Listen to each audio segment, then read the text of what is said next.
Welcome to our channel. Today we how to enable Amazon S3 versioning for backups, beginner guide step by step clearly. To enable Amazon S3 versioning for backups, start by logging into your AWS Management Console. From the dashboard, navigate to the Services menu. Select S3 from the list of services.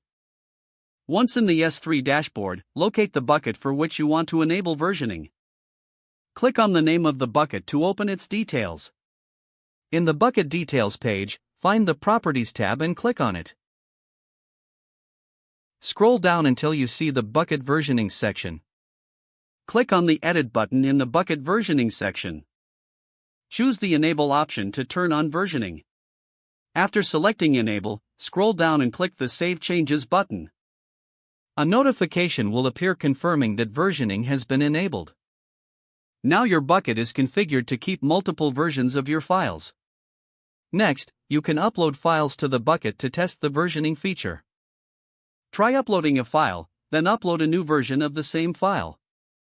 To see the versioning in action, return to the bucket and click on the Objects tab. You will see all versions of the uploaded file listed there. You can also use the version ID to retrieve previous versions of your objects. This setup ensures that your data is protected and can be restored at any point. You've successfully enabled versioning in Amazon S3 for your backups. If the page does not load, refresh the browser or try again in a private or incognito window. Make sure you are using the correct email address, then retype it carefully to avoid small typos. If your password is not accepted, use the reset option and create a new strong password you can remember. Check your spam folder for verification or security emails, then complete any requested confirmation steps. Enable two-factor authentication if available to improve account security and reduce unauthorized access risk. After signing in, review your profile details so your contact information and settings are accurate and current. If you see an error message, note it down and try again after restarting your device and internet connection. Log out when you finish, especially on shared devices, to keep your account and payment information secure.